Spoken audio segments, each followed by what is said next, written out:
세상을 연결하는 뉴스브리지입니다. 유명 인사의 학교 폭력 이력이 또다시 논란입니다. 20년 전 피해를 주장하는 한 피해자가 무려 100억 원대의 손해배상을 청구하겠다고 밝혔는데요. 과거에 당한 폭력에도 현행법상 책임을 물을 수 있는 건지 법적 쟁점을 박은선 변호사와 짚어보겠습니다. 변호사님 어서 오세요. 안녕하세요. 네, 이 배우 송하윤 씨 사건이죠. 20년 전 일어난 학교 폭력 논란의 중심에 있는데 먼저 어떤 행위가 논란이 되고 있는 겁니까? 네, 언론 보도에 따르면 해당 피해를 주장하는 분은 2004년 고등학교 때 이 배우로부터 약 90분간 뺨을 계속해서 맞았고, 또 다른 피해자는 이 배우를 포함한 여러 명으로부터 집단적으로 구타를 당해서 전치 4주의 상해를 입고 결국 이 배우가 그 일로 인해서 강제 전학을 갔다, 이렇게 알려져 있습니다. 일종의 물리적 학교 폭력의 학폭 미투라고 할 수 있습니다. 네, 사실 이 연예계 스포츠 부문에서 이 이른바 학투 현상 계속 이어져 왔는데 이번에 이 사건에 관심이 쏠리고 있는 이유는 뭐라고 보시나요? 예, 일단 성인이 된 과거의 피해자가 20년이나 지나서 문제를 제기한 것이 이슈가 되었고, 나아가서 이 피해자가 무려 100억 원의 소송을 걸겠다, 이런 계획을 알렸기 때문입니다. 익명의 피해 주장자는 처음에 사과만 제대로 했어도 여기까지 오지 않았다, 이렇게 말을 했고요. 또 100억 원을 청구한 이유는 경종을 울리는 의미다라고 했습니다.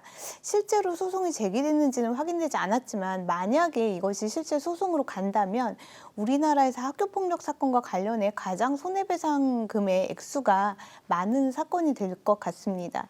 네, 그런데요. 사실 이게 워낙에 오래전에 일어난 사건이고 또 당시에 이 학폭의 처분도 있었던 것으로 보입니다. 그런데 이 시간이 지난 지금 이 피해를 주장하는 사람이 다시 문제를 제기하는 게 가능한 걸까요? 20년 전의 학교폭력에 대해서 교육청에 신고하는 방법은 당연히 없습니다. 그렇지만 다른 방법들이 있는데요. 예를 들면 형사고소를 한다던가 아니면 이 사건처럼 민사소송을 걸 수가 있습니다. 다만 형사고소에서는 공소시효, 또 민사소송에서는 소멸시효에 유의를 해야 합니다.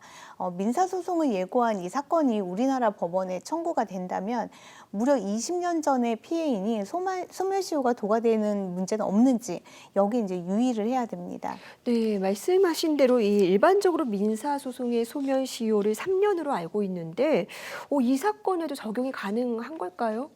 민법상 소멸시효가 불법행위가 있은 날로부터 10년 이내, 그리고 안 날로부터 3년 이내에 문제를 제기해야 되는 것은 맞습니다. 그래서 학교폭력이 발생하면 3년 안에 민사소송을 제기하는 것이 안전한데요. 하지만 예외가 가능할 수 있습니다. 2010년에 우리 대법원 판례를 보면은 불법행위의 피해자가 미성년자로 행위 능력이 제한된 자인 경우에는 다른 특별한 사정이 없는 한 그 법정 대리인이 손해 및 그리고 가해자를 알아야 소멸시효가 진행된다, 이런 판시를 했습니다. 미성년자인 피해 학생의 부모가 학교폭력 사실 그리고 가해자를 알지 못했다면 나중에 그 학생이 성인이 될 때까지 소멸시효가 진행되지 않도록 한 거죠. 아, 그렇군요. 또 여러 가지 변수가 있네요. 그렇다면 이 과거 학교 폭력을 당했던 학생이 성인이 돼서 손해배상을 청구할 수도 있다는 의미일까요? 네, 맞습니다. 바로 그런 취지인데요. 이 판결은 과거 학교폭력 트라우마로 현재까지 괴로움을 겪고 있는 그런 분들에게 큰 의미가 있습니다. 네. 피해 학생 중에는 학교폭력을 당해도 부모한테 말하지 못하는 학생들이 상당히 많은데요. 이런 학생들이 나중에 성인이 돼서 직접 손해배상 청구를 할 수 있는 그런 길을 열어준 거죠. 그리고 중요한 것이 하나 더 말씀드리면 2020년에는 아예 법이 제정이 되었습니다. 미성년자가 성폭력, 성추행, 성희롱, 그 밖에 성적 침해를 당한 경우에는 이로 인한 손해배상 청구권의 소멸시효는 그가 성인이 될 때까지 진행하지 않는다라는 조문이 민법 제766조 3항에 신설이 됐습니다. 그래서 성적 학교폭력에 대해서는 소멸시효 유예가 아예 명시적으로 규정이 되었습니다. 네, 그렇군요.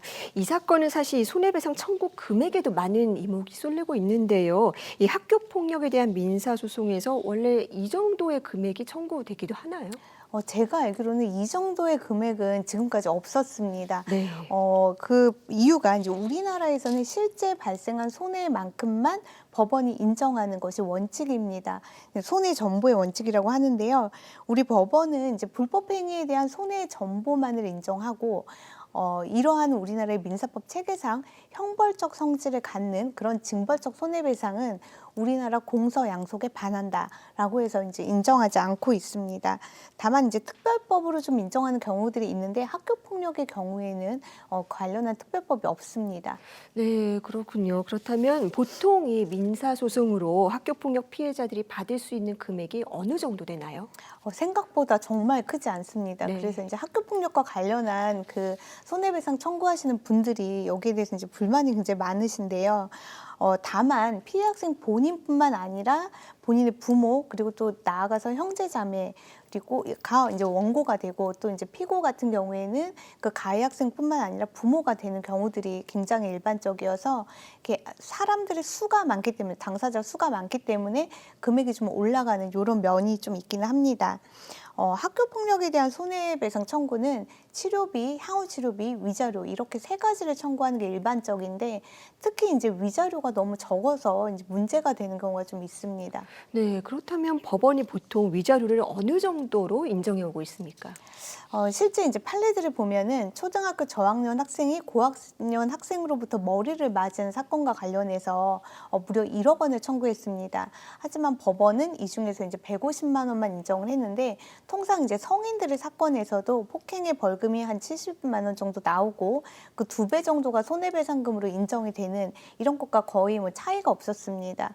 그리고 또 이제 중요한 게 다른 많은 학생들 앞에서 피해 학생들끼리 싸우도록 하고 서로 얼굴을 때리도록 한 이런 이제 굉장히 뭐랄까 죄질이 좋지 않은 학교폭력 사건이 있었습니다.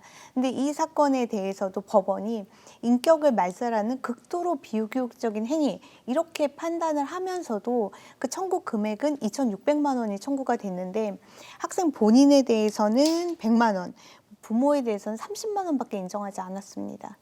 네, 그렇다면 이렇게나 법원의 위자료 인정 수준이 낮다고 한다면 이번이 100억 원 청구 계획은 좀 어려운 거 아닐까요? 어떻게 보십니까? 그런데 이제 언론에 따르면 피해 주장자가 미국 시민권자입니다. 그래서 아. 조금 다를 수 있을 것 같습니다. 네. 미국에서는 이제 아시다시피 징벌적 손해배상 제도가 존재하죠. 그래서 이제 현재까지 이 피해자가 막대한 피해를 받고 있다. 이거 이제 잘 소명을 한다면 우리나라에서보다 상당한 배상금을 받을 수 있을 것 같습니다. 다만 이제 그 판결을 받아도 우리나라에서 집행을 할 때 우리나라 법원을 이제 통과해야 되는데 이때 법원이 좀 다소 감액할 여지는 있습니다. 네, 그렇군요. 과거의 학교 폭력이더라도 성인이 된 뒤에 뭔가 조치를 취할 수 있다.